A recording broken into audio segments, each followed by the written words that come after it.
When I introduced the concept of life histories and life history trade-offs a few lectures ago, I pointed out that organisms can allocate the resources available to them in different ways in order to maximize reproductive success. Now, in that discussion, I illustrated the idea of life history trade-offs by comparing life histories among different species.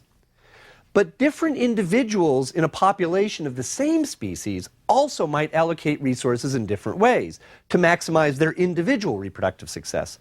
For example, in a species of lizard called the side-blotched lizard that's been studied for many years by Barry Sinervo, individual females in the population may vary greatly in the number of eggs they lay in a single reproductive event, what we would refer to as in a single clutch. Some females may lay as few as just 2 eggs in a clutch, whereas other females might lay as many as 9 eggs in a clutch. Now, there's a life history trade-off operating here as well. Females that lay fewer eggs lay larger eggs, while females that lay more eggs in a clutch will lay smaller eggs. The reason for this trade-off is that an individual female only has a certain amount of resource that it can put into any single reproductive event. But an individual female can allocate that resource in different ways, producing a lot of small eggs or a few large eggs. Now, you might think that a female should always make more eggs, right? Then she'll have more offspring. But it turns out that small eggs will hatch into small offspring. And those small offspring, because they're small, will be less likely to survive. So the trade-off here really is a trade-off between producing a few high-quality offspring or many low-quality offspring. Now, the reason I've brought up this additional example of a life history trade-off is because it illustrates that individuals in a population can change aspects of their behavior in a flexible way in order to maximize their individual reproductive success by allocating the resources available to them. We've talked about animal behavior already at the very end of the middle third of our course, which centered on the theme of development and homeostasis. And I argued at that time that an animal's behavior can be viewed as a kind of homeostatic adaptation, allowing an individual to maintain what's essentially a favorable environment, a favorable external environment. In today's lecture, we're going to go back to the topic of animal behavior, but from the perspective of resources and population ecology. Now, as animals interact with other individuals in their population, they sometimes appear to make relatively sophisticated choices. I put that in quotes. But choices in their behavior, such as choices about which other individuals they interact with, or how they interact with those individuals. These flexible behavioral responses help individuals in a population maximize their own reproductive success in general by helping them maximize their ability to acquire and allocate resources. And I should add here that in the context of a population of organisms, the resources that are relevant to this to an individual include not only things like the food it may eat or the space it may use, such as we've already considered in this third section of the course, but it also may include other individuals in that population which serve as resources themselves. For example, individuals that might serve as mates, which is a kind of resource an individual needs. The field of biology that integrates the study of the behavior of organisms with the ecological and evolutionary consequences of those behaviors on the population level is what we call behavioral ecology. And that's what we're going to be discussing in this lecture and in the next. Well, how an individual in a population behaves obviously can have a major influence on the survival and reproduction of that individual relative to other individuals in the population. Behavioral biologists or behavioral ecologists, I should say, who are interested in ecological and evolutionary the ecological and evolutionary significance of different behavioral strategies, different ways that an individual might behave, analyze the effects of different behaviors on the survival and reproductive success of an individual in terms of what we refer to as the costs and benefits of those behaviors. This idea really is just an extension of the point we've been making all along, that energy and resources generally are limiting, and that these limitations affect living systems at all levels of organization. An individual only has a limited amount of resource it can devote to different kinds of the behaviors it can perform, and spending these resources represents a cost. A particular behavior might be costly for an individual to perform, but there also may be some benefit associated with performing that behavior. So whether or not an individual will perform a behavior in one way or another will depend, in general, we would expect, on the relative benefits and costs of that behavior. If the benefits are greater than the costs, then that behavior would be favorable, and we would expect the organism to do that. Now, the costs associated with behavior can be much more complex, or in some cases more subtle, than simply expending the energy that, or other materials that the animal needs to use to perform that behavior. Let me explain what I mean by that by defining costs a little bit more specifically. Behavioral ecologists typically separate the costs of behaviors into three broad categories. We refer to energetic costs, which have to do with the amount of energy, or perhaps other resources, that are expended in performing the behavior. Now, these costs are paid in terms that we've been talking about all along in this third of the course. They're paid in terms of energy and resources. We call them energetic costs in general. There's also a category of costs that we refer to as risk costs. Now, risk costs have to do with the increased chance that an individual involved in some behavior is injured or killed as a result of performing that behavior. Now, this cost is obviously paid in a different currency than what we've seen so far. Essentially, this cost is paid in terms of changing the effective mortality rate of an individual. Finally, the last category of costs we would refer to are what we call opportunity costs. Opportunity costs refer to the loss of opportunities that would accrue to accrue benefits from performing other behaviors because a certain behavior is performed instead. An animal can't do two things at once. It can do either this thing or that thing. If it chooses to do one thing, then it may suffer an opportunity cost because it's unable to do something else.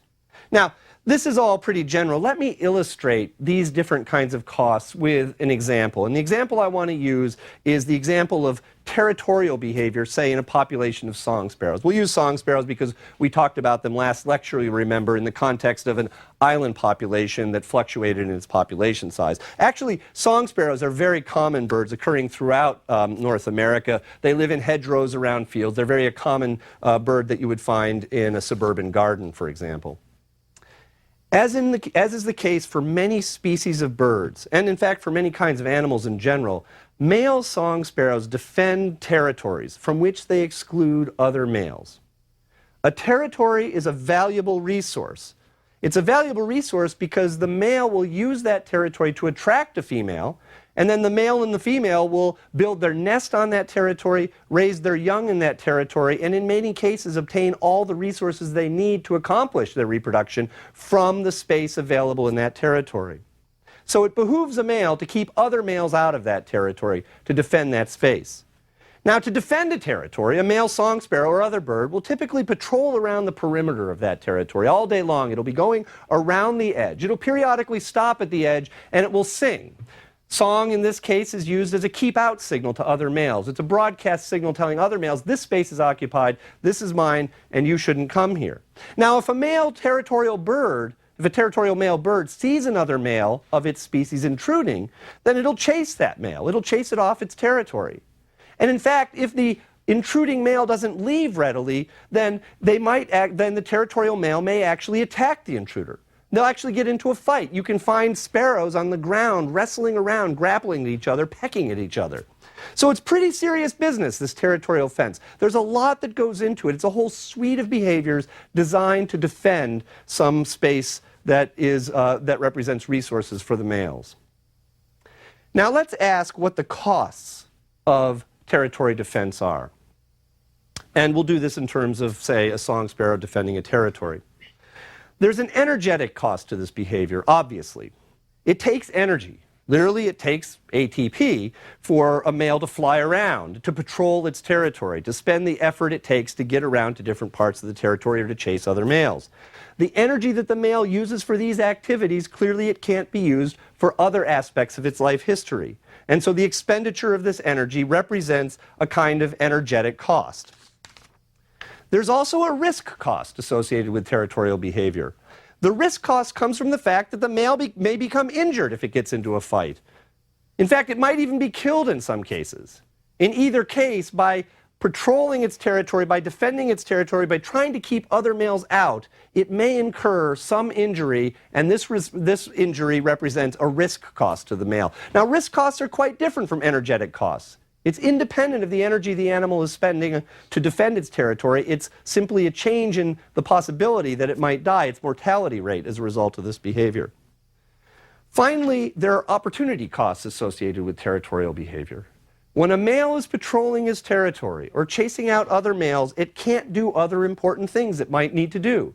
For example, it can't spend that time feeding to acquire more resources. It can't spend that time searching for where its female might be, mate guarding that female. The female might be off someplace associating with another male surreptitiously. The male wants to know about that, and if he doesn't follow the female, there's an opportunity cost that may be associated with the loss of some paternity from the female's reproductive effort. So, in a sense, opportunity cost in this sense, opportunity costs really involve a kind of time resource. As I said, animals can't do two things simultaneously. And so if they're involved in one kind of behavior, then there may be an opportunity cost associated with the fact that they can't simultaneously do something else that's important to them. Well, so the kinds of costs we have to keep track of when we're considering behavior add a number of dimensions that are different from a simple analysis of cost in terms of energy and resources. Now, what about the benefits associated with performing some behavior in general?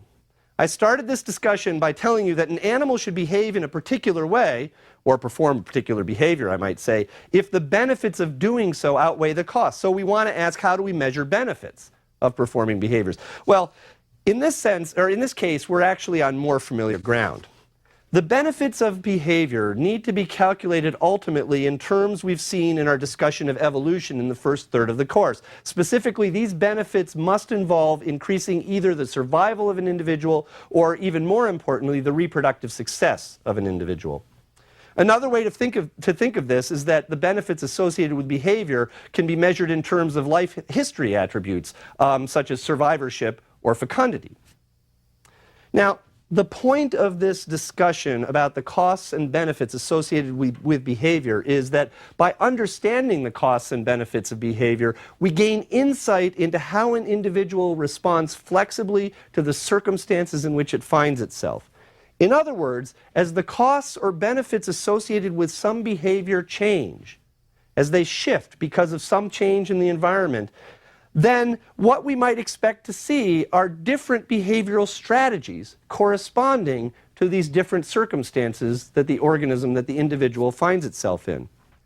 This is analogous in a sense to the way a female side-blotched lizard might actually produce fewer large eggs or a greater number of small eggs. There may be some circumstances in which it's better to have just a few really good young that will be very likely to survive. There may be other ecological circumstances where it's better to produce more young, even if those young are less likely to survive. So too, there may be circumstances an animal finds itself in where performing one behavior is more advantageous than performing a different behavior because of changes in the circumstances it finds itself, changes that have to do ultimately with the resources available to it. Now, I should point out here that even if we understand in general terms what the costs and benefits of behavior are, measuring these costs of behavior and benefits of behavior really in the real world is very difficult, potentially. You can imagine, for example, in theory, that we might want to measure the energetic costs of our male song sparrow patrolling its territory. How much does that cost? We'd like to get a number for that.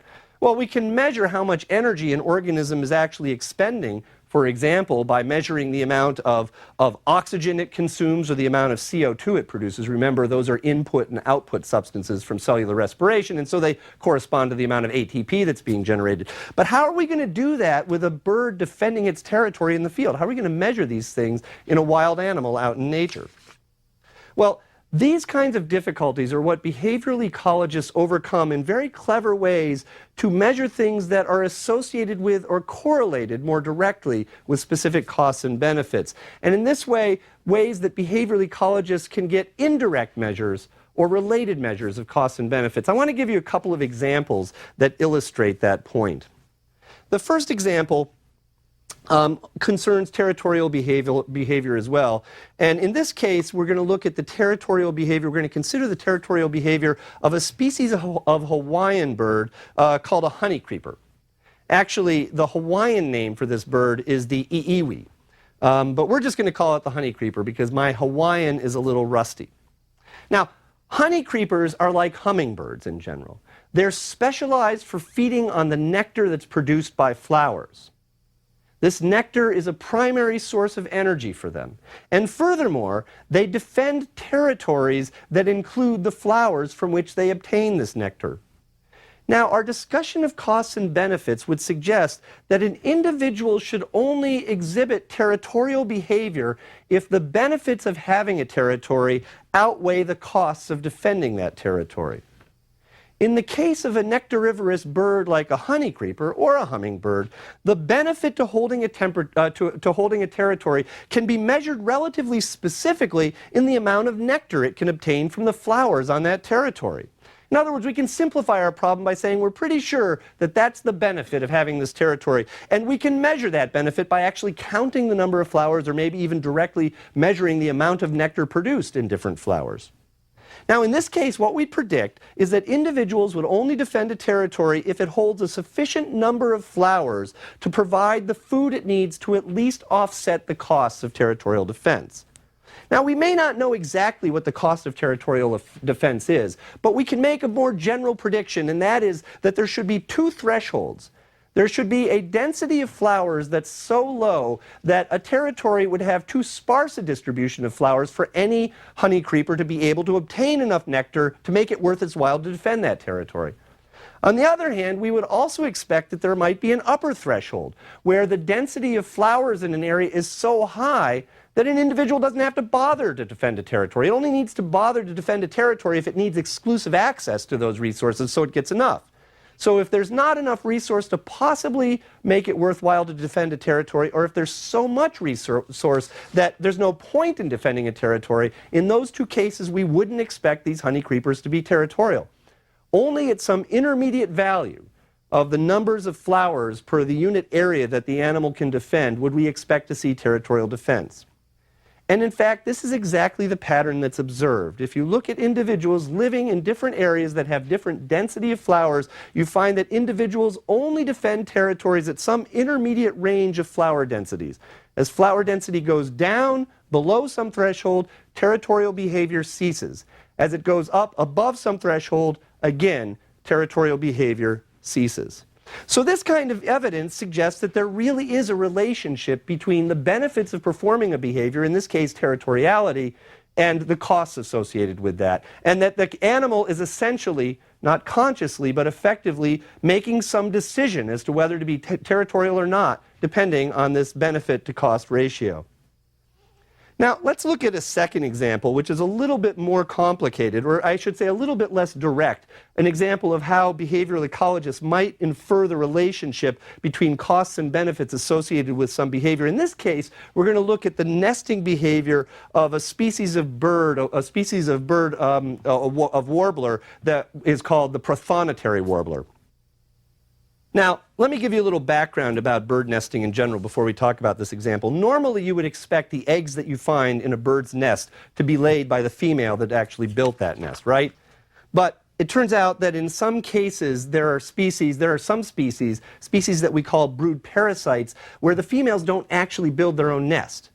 What they do is they find the nests of other species and they lay their eggs in those nests. That's why they're called brood parasites. They parasitize the broods of other species.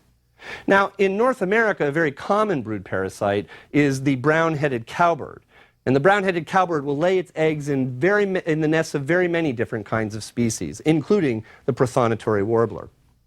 Now, there are two more facts you need to know. First, for many species of parasitized birds like this warbler, the bird that's parasitized is unable to remove the egg of the parasite from its nest.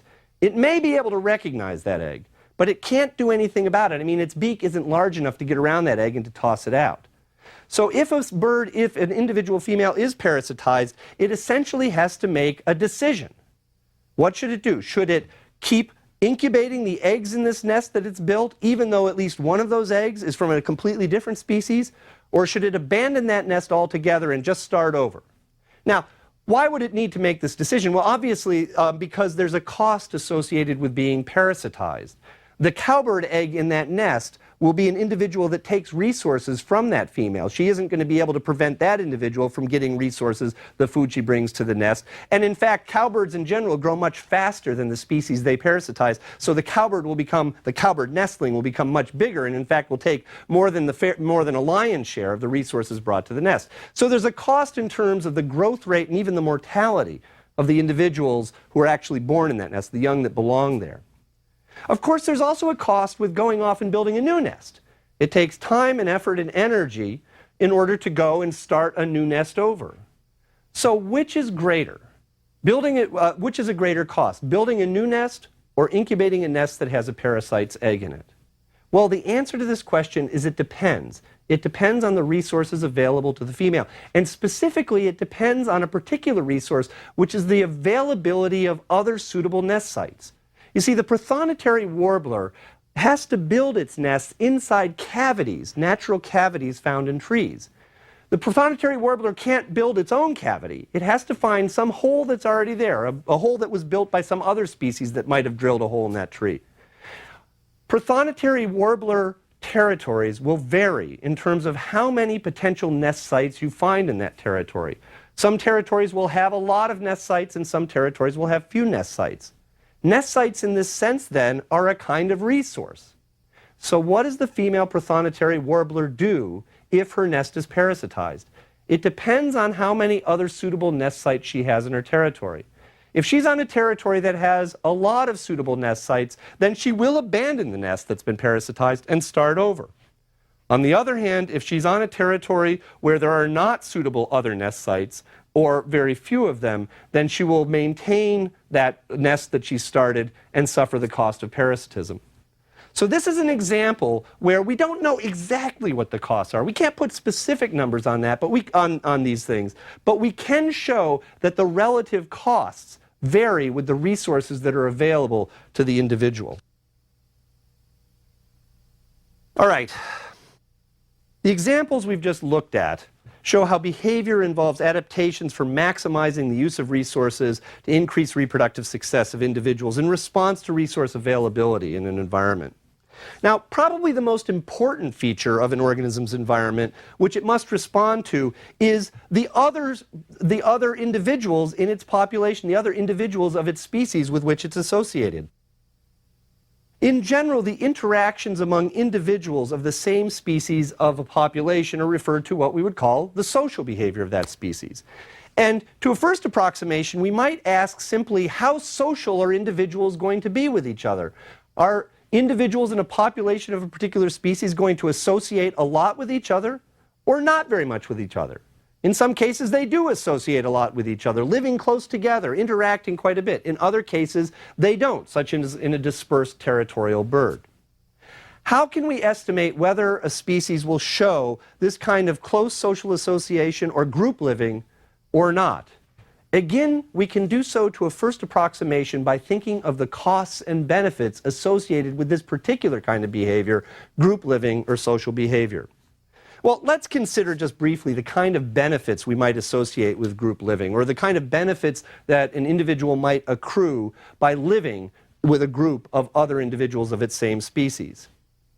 Social behavior may allow an individual to actually gain more resources. For example, social hunting animals like African wild dogs are able to capture larger prey or capture prey more efficiently by living in a social group. A single wild dog can't take down many of the animals that this carnivorous species would prey on. But a group of wild dogs working together can do so. So one obvious benefit of living in a group is the ability to acquire more resources than an individual could on its own. Social behavior also may reduce the risk of predation of an individual in the group. Now, there are many examples that demonstrate this. I briefly just want to give you one example, and this involves the benefit that a bird might have from being in a flock of other birds as opposed to being on its own. A bird in a flock is less likely to suffer predation in general. This has been demonstrated actually in a very clever experiment done by a behavioral ecologist named Robert Kenward, who used a trained hawk to attack groups of pigeons in the wild. So Kenward would take his hawk and he would fly it at groups of pigeons, and he'd ask how likely was the hawk to catch a pigeon in the group. Well, what Kenward found is that it depended on the size of the group. If pigeons were in a small group or on their own, the likelihood that the hawk would catch one was relatively high.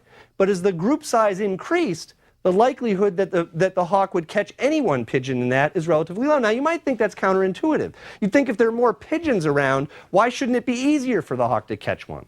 Well, the reason is that individuals living in a group benefit from being in that group in a way that makes them hard to catch by predators in a number of ways. For example, it's hard for a hawk to fly through a flock of pigeons. It might actually hurt itself by bumping into some pigeon when it's going after another pigeon.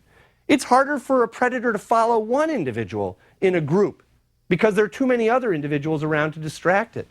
Or furthermore, it's possible that the individuals in the group are able to detect the predator sooner than if they're not in a group. Why? Because there's simply more eyes and ears on the lookout for predators. It turns out this is probably what was the case in Kenward's data for the relationship between group size and the success of hawk attacks. What Kenward was also able to show is that the distance at which the individuals in a flock of pigeons detected the predator increased, became a larger distance as the size of the group increased. There were more eyes looking for hawks, and they would see a hawk at a greater distance. And of course, because the group detected the predator at a greater distance, it had more time to take evasive action, to go on the ground, to get into cover, and make it impossible for that predator to take any one of those individuals. Well, there are obviously also costs associated with group living, and I won't give you any specific examples here, but I'll just mention some of the obvious costs that an individual might incur by living in a group. One almost universal cost of living in a group is that an individual in a group has a higher likelihood of being exposed to disease or to parasites. Now, why should this be? Well, it's simply because there's more contact between individuals of the same species. And so disease organisms or parasites that are specialized for infecting a particular species or feeding on a particular species will just run into the right stuff sooner. They'll bump into each other.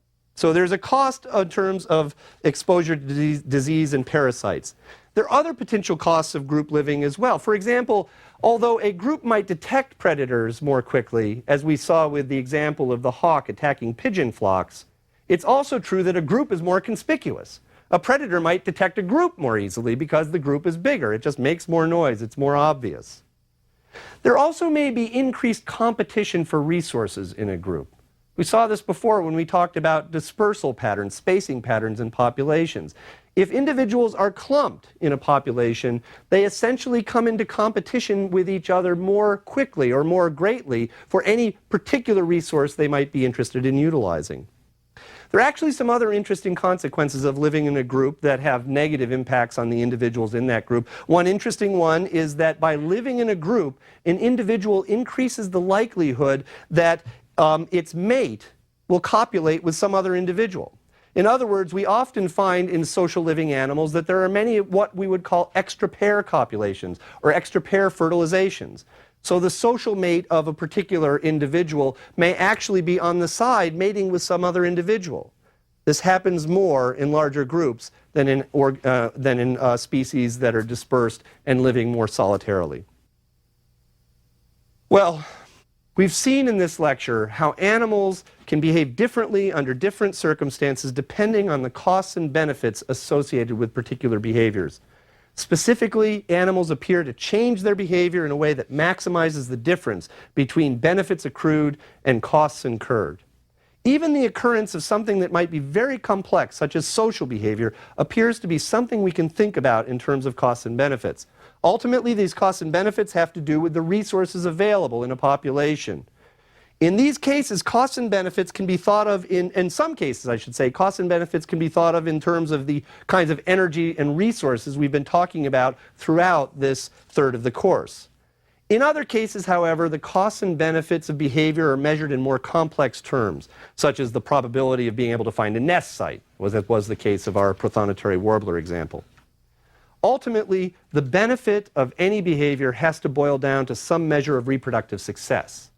And this particular point, that behavior benefits individuals by increasing their reproductive success, leads to a particularly interesting twist, which has to do with the fact that in a population, individuals are related to each other to different degrees.